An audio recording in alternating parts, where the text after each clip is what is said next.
Hey, I wanted to stop in and give some motivation to self. You know, the God first, self second, family third, community fourth, peace. So I am very happy with the man that I am becoming. That's funny. I'm so glad we can all laugh about that. Not that I have arrived to the exact destination as is a finale or anything, but the man I'm becoming. Because when I think about my journey of manhood, right, for perspective, so we can have empathy and also celebrate each other as we journey through manhood. Let's start when I was a baby, right? When I was in mama's womb. God knew me before he formed me in my mom's womb. My dad, from what I understand, was incarcerated at a certain point when my mom was carrying me in her womb. So when I was birthed into the world, I think my dad was still incarcerated.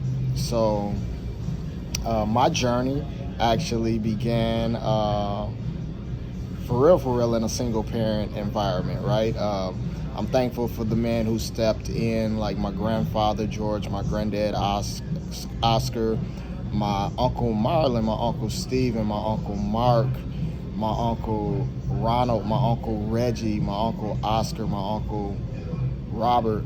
So like, you know, my uncle Albert. It was people that stepped in along the way as far as the men that I appreciate. Even neighbors, Northlet,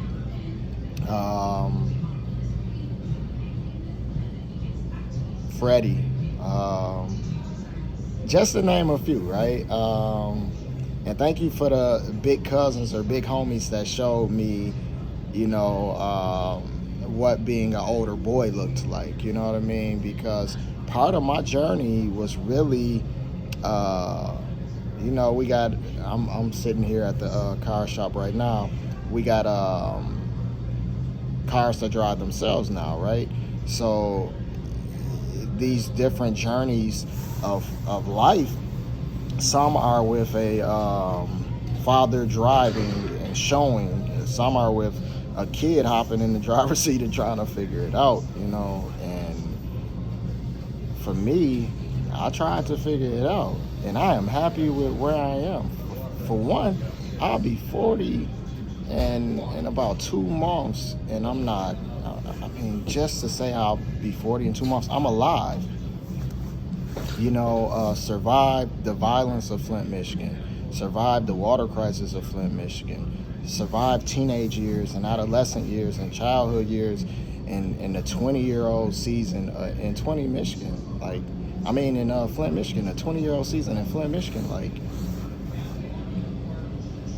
man, the grace of God, the mercy of God. So I say that to say this. We don't know the exact journey towards becoming, but we can work with what we got. Imagine an artist that has the paint, the canvas, and just creatively freestyling and creating, right?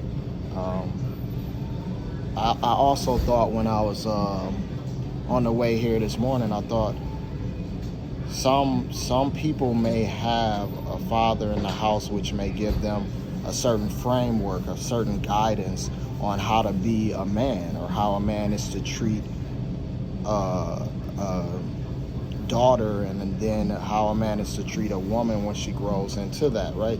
A young woman, then a woman. So for me, I was able to grab puzzle pieces from the community and the family that I am in and try to put together a puzzle.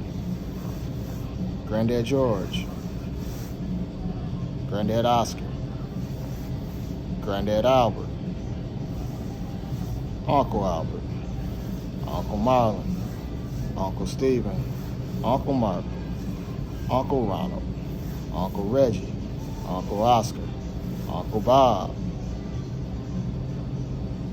And then I was blessed when my Aunt Carmen got married, Uncle Chris.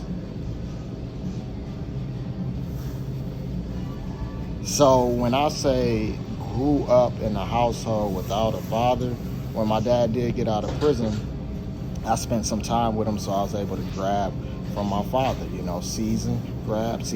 So, I do know my father, and we did have, and we do have moments where I'm able to glean from, right?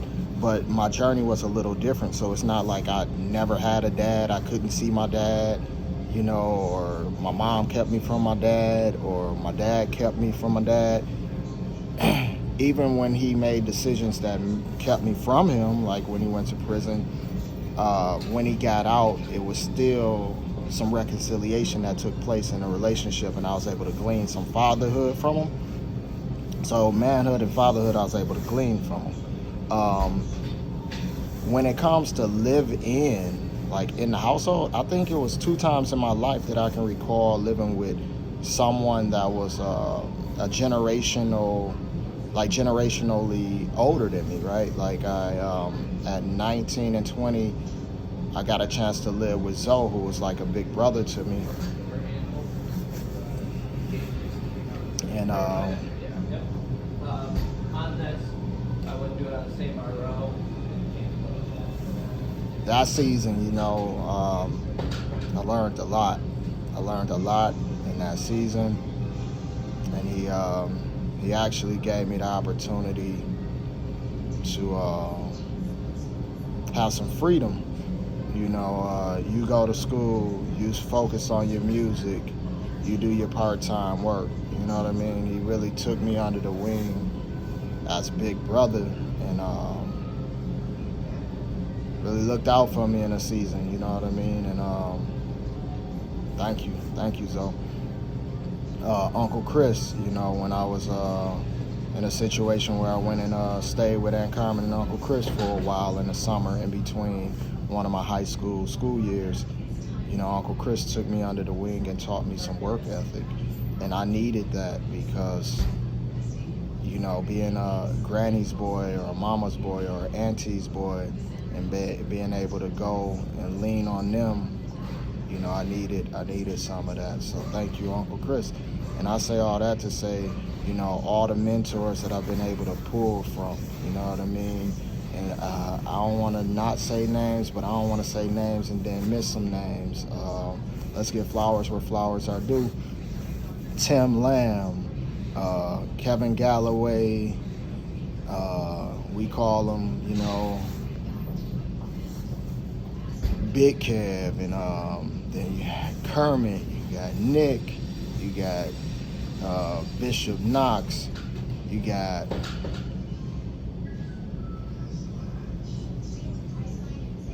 Will Berryman, you got Charles Hamilton,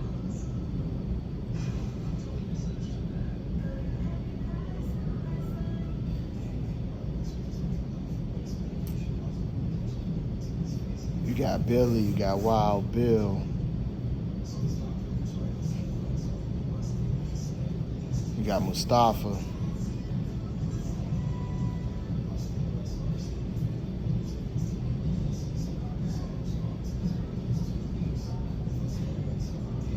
I even say in my childhood, you got Steve Washington. Then you got coaches like Gene Williams, Dave Ginsburg. The list can go on and on. And what I say is just thank you to all the men who've been part of my journey as I navigate towards manhood and fatherhood. And I, Antoine Minor, am happy with the man that I am becoming.